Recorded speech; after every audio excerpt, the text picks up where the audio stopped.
1923వ సంవత్సరం బ్రిటిష్ వారు మన భారతదేశాన్ని పరిపాలిస్తున్న రోజులవి.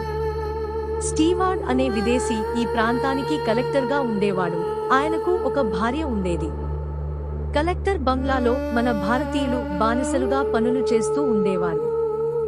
ఓబయ్య అనే వ్యక్తి రోజు కలెక్టర్ బంగ్లాకు పాలు తీసుకుని పోయి ఇచ్చేవాడు. ఒకరోజు ఓబయ్యను కలెక్టరు పిలిపించి, ఓబయ్య, నా భార్య ఒక కోరిక కోరింది, అది నువ్వు తీర్చాలి. చెప్పండి దొరగారు, తప్పకుండా తీరుస్తాను. మాట తప్పకూడదు, ఆలోచించు. లేదు, చెప్పండి దొరగారు అన్నాడు. ఆవు పాలు ఎంత రుచిగా ఉన్నప్పుడు ఆవు మాంసం ఇంకా ఎంత రుచిగా ఉంటుంది. నాకు ఆవు మాంసం తినాలని ఉందండి అని అడిగింది. నా భార్య ప్రెగ్నెంట్. తప్పకుండా నేను ఆమె కోరిక తీర్చాలి. వెళ్ళి ఆవును చంపి మాంసం తీసుకురా అన్నాడు. దొరగారు, నన్ను క్షమించండి. పాలిచ్చే ఆవు చిన్న దూడను కలిగి ఉంది.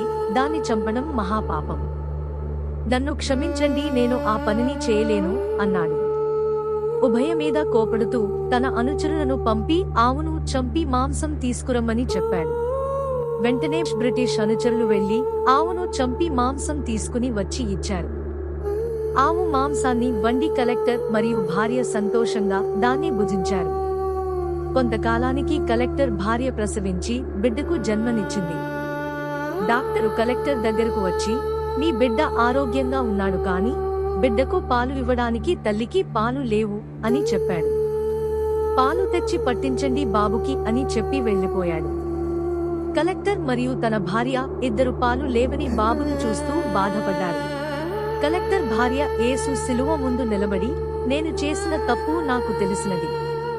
చిన్న పాలు తాగే దూడను తన తల్లి నుండి దూరం చేశాను. కనికరం లేకుండా ఆవును చంపి మాంసాన్ని భుజించాను. అందుకే నాకు ఈ దేవుడు ఈ శిక్ష విధించాడు అంటూ దేవుడు ముందు పశ్చాత్తాపంతో ఏడుస్తూ నిలబడింది.